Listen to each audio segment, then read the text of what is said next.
एक आदमी ने कभी चुपके से एक बैले डांसर की तस्वीर ली थी। उसकी खूबसूरत चाल और नृत्य ने उसे इस कदर दीवाना बना दिया कि वह उसे कभी भूल नहीं पाया। लेकिन शादी की 5वीं सालगिरह के दिन ही उसने अपनी पत्नी को धोखा दे दिया, सिर्फ इसलिए क्योंकि जिस लड़की के साथ वह जुड़ा उसकी नृत्य शैली उस सपनों की लड़की जैसी थी। उसे यह नहीं पता था कि उस छात्रा की पढ़ाई और डांस की फीस उसकी अपनी पत्नी ही चुपचाप भरती रही थी, और जिस लड़की को वह अपनी सफेद चांदनी समझता था वह असल में उसकी अपनी पत्नी ही थी। एक दिन पत्नी ने उस छात्रा को घमंड से बताते सुना कि अब उसे किसी की मदद की जरूरत नहीं, क्योंकि उसका अमीर और हैंडसम बॉयफ्रेंड उसकी हर इच्छा पूरी करता है। जब उसने दोनों की फोटो दिखाई तो पत्नी के पैरों तले जमीन खिसक गई। वह आदमी उसका अपना पति था। इतना ही नहीं, छात्रा के हाथ में वही ब्रेसलेट था जो पति ने अपनी मां की निशानी के रूप में पत्नी को दिया था। पत्नी ने ब्रेसलेट वापस लेने की कोशिश की, लेकिन धक्का मुक्की में वह टूट गया। सबके सामने उसे ही दोषी ठहराया गया। जब बात घर तक पहुंची तो पति ने बेहयाई से उस लड़की को घर ले आकर पत्नी से ही माफी मांगने को कहा। पत्नी ने सवाल किया तो पति बोला, बस एक ब्रेसलेट ही तो था। उसने यहाँ तक कह दिया कि इस दुनिया में ऐसे रिश्ते आम हैं, चाहो तो तुम भी किसी और को ढूंढ लो। यह सुनकर पत्नी समझ गई कि अब उसे अपने आत्मसम्मान के लिए खड़ा होना होगा और बहुत जल्द उसके पति को अपनी हरकतों की भारी कीमत चुकानी पड़ेगी।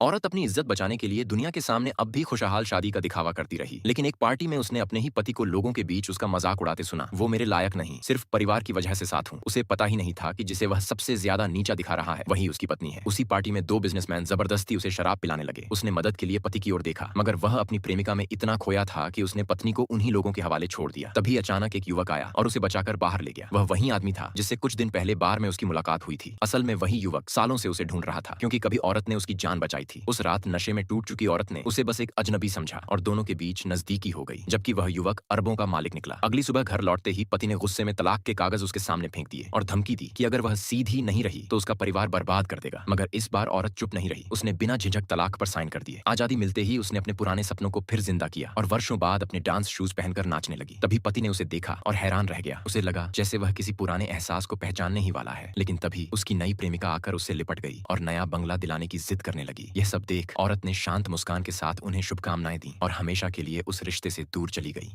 पति को भी महसूस होने लगा था कि उसकी पत्नी अब पहले जैसी नहीं रही। अगले दिन उनकी शादी की 5वीं सालगिरह थी। पत्नी ने सोचा था कि वह पति को रेस्टोरेंट में बुलाकर शांतिपूर्वक अंतिम विदाई देगी, लेकिन पति नहीं आया, क्योंकि वह अपनी प्रेमिका के ग्रेजुएशन डांस में व्यस्त था। मंच पर प्रेमिका को नाचते देख अचानक उसे अपनी पत्नी का नृत्य याद आने लगा और अनजाने में उसने पत्नी को अपने वर्षों से खोजे जा रहे सपनों की नर्तकी से जोड़ दिया। वह खुद को पागल समझने लगा, लेकिन जब उसने फोन देखा तो चौंक गया। आज पत्नी का एक भी मैसेज नहीं आया था, जबकि वह रोज इसी समय उससे बात करती थी। तभी कॉलेज के एक प्रोफेसर ने उस प्रसिद्ध नर्तकी की तस्वीर दिखाई जिसे पति वर्षों से ढूंढ रहा था, और एक नजर में पहचान लिया कि वह कोई और नहीं, उसकी अपनी पत्नी ही है, विश्वविद्यालय की सबसे प्रतिभाशाली डांसर। यह सच सुनते ही पति के पैरों तले जमीन खिसक गई। उसे समझ आया कि जिसे वह सारी दुनिया में ढूंढता रहा वही औरत हर दिन उसके साथ रहती थी, और वह उसे पहचान न सका। घबराकर वह तुरंत रेस्टोरेंट पहुंचा, मगर देर हो चुकी थी। मेज पर सिर्फ साइन किया हुआ तलाक का कागज पड़ा था। वह बदहवास घर लौटा और दरवाजे पर पत्नी के जूते देखकर राहत की सांस ली। तभी पत्नी सीढ़ियों से नीचे उतरी। पति ने दौड़कर उसे गले लगा लिया, लेकिन उसने उसे जोर से धक्का दे दिया और ठंडी नजर से कहा, अब कौन सा नाटक कर रहे हो? पति कुछ कहना चाहता था, मगर पत्नी ने हाथ छुड़ाते हुए कहा, साफ साफ बात करो, सब खत्म हो चुका है।